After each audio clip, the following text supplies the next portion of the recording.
Hello, this is Shannon Nicole Kringen in Seattle, Washington, USA. It is June 10th, 2022, and I have free speech on my mind and censorship and cancel culture on my mind. There's a lot of people that are very upset about certain things they find offensive that's being expressed, whether it's by comedians or, famous people or regular human beings that are not famous. Um, I'm a highly sensitive person, and I have some controversial opinions, which I will not share in this video. But let me just say that as a creative artist and an open-minded person who likes to question authority, no matter who is the authority, including my own self, including when I have a thought or an idea, I question my own thought.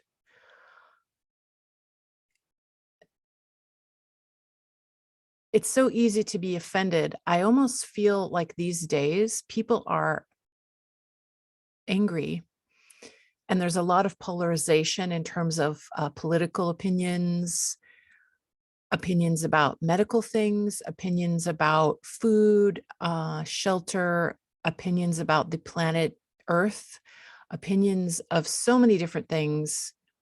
And every single human is entitled to their opinion. But democracy is something, free speech and democracy is something that I value.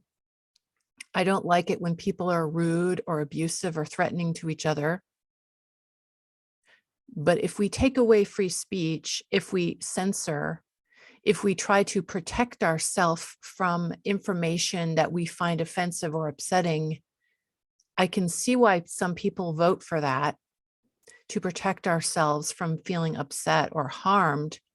But the thing is, if you give your power away to people who want to cancel and censor and choose for you, you're kind of assuming that the people choosing what to edit and erase and eliminate and not allow, you're assuming that those humans are ethical. So that's why I feel like keeping free speech allowed and legal is an important thing to keep a sense of democracy. There's a lot of democracy that we don't have anymore.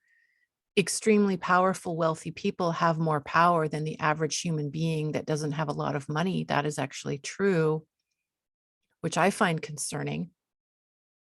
And if certain people with lots of power and money are allowed to dictate to us what is true and what is false, and we're not allowed to question that, that becomes very alarming to me. So I'm not going to, on this video, I'm not going to tell you what I think is true and what I think is false, but I will say that I believe in the right to keep democracy and free speech alive.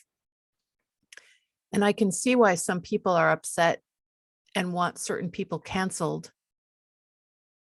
But at the same time, whether I agree with something or not, I don't want it censored and canceled and erased and belittled and made fun of. I believe in keeping the dialogue open. I believe in people being able to express ideas that might offend some people. I mean, pretty much everything, like what I'm saying right now, is probably offending somebody.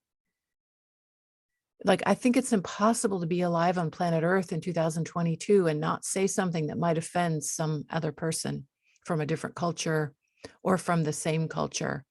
There's so much polarization in every area. And I'm excited that something positive in my life right now is that I have an art car. I put rhinestones all over my car, and I'm in an art car fair in Seattle this weekend, or a week from June 17th, 18th, 19th, whatever, 2022. That's something positive. And I went to the Mike Campbell and the Dirty Knobs concert and to the Tori Amos concert. And those were some positive artistic expression events that I went to. That's something positive.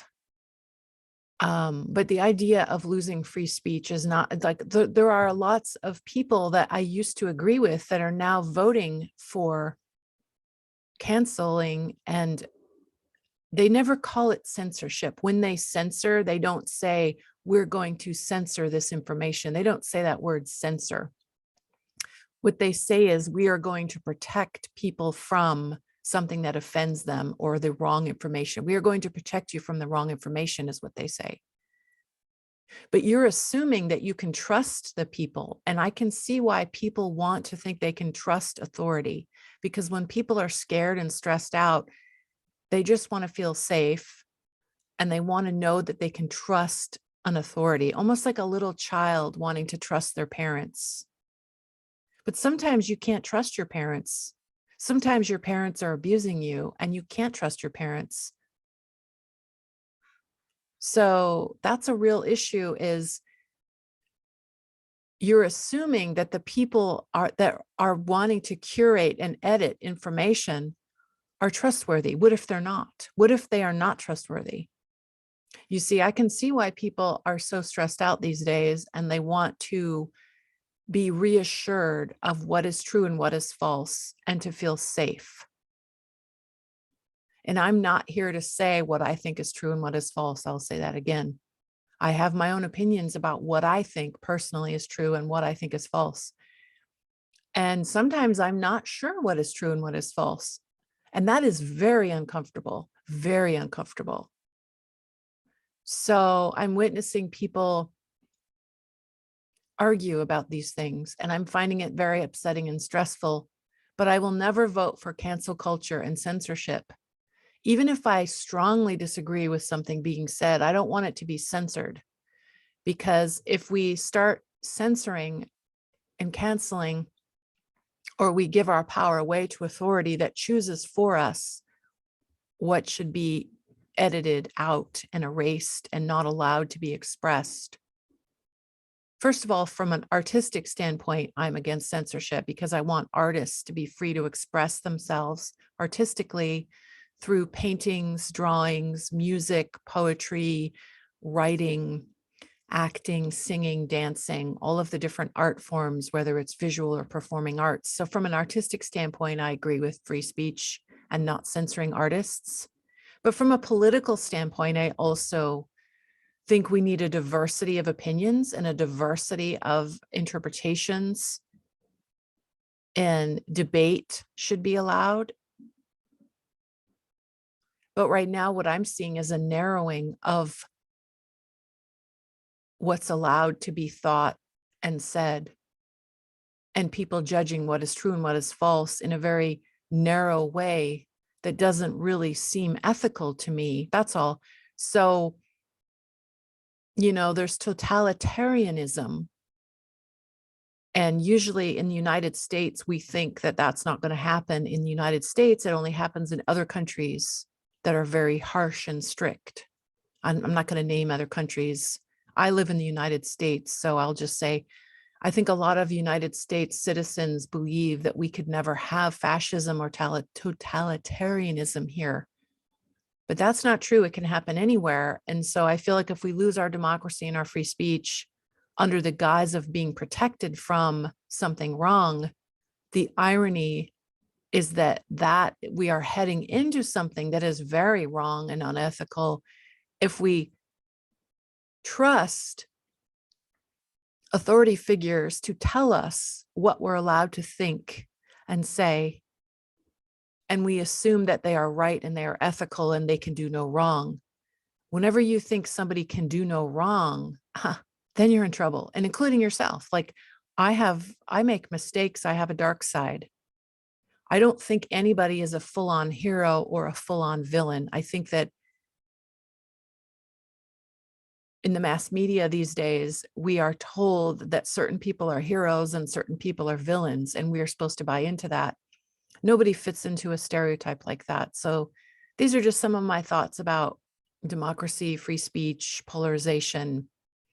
I'm trying to stay strong within myself. And I don't want to try to convince anybody to agree with my own opinions. But I also don't want other people to dominate me and tell me what I'm supposed to think and do and believe.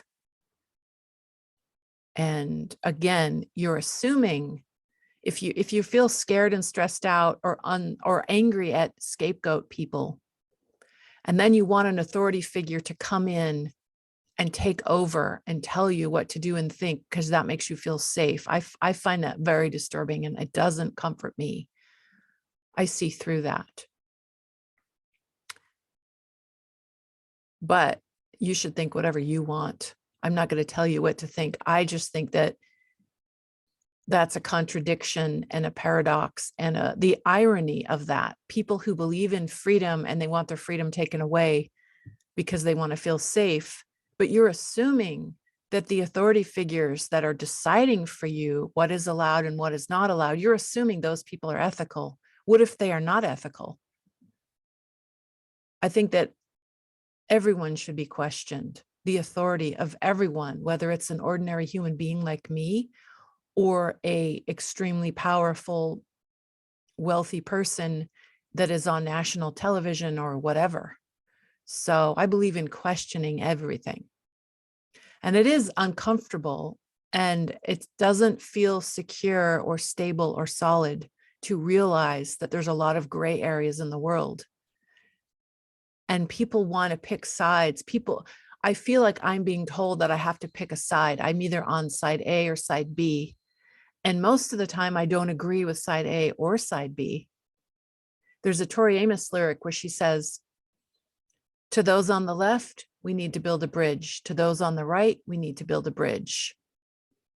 For those in Washington, there is only one question. Is Stalin on your shoulder? Is Stalin on your shoulder? Is Stalin on your shoulder? That's one of the Tori Amos songs that I like, that I heard recently live in Seattle.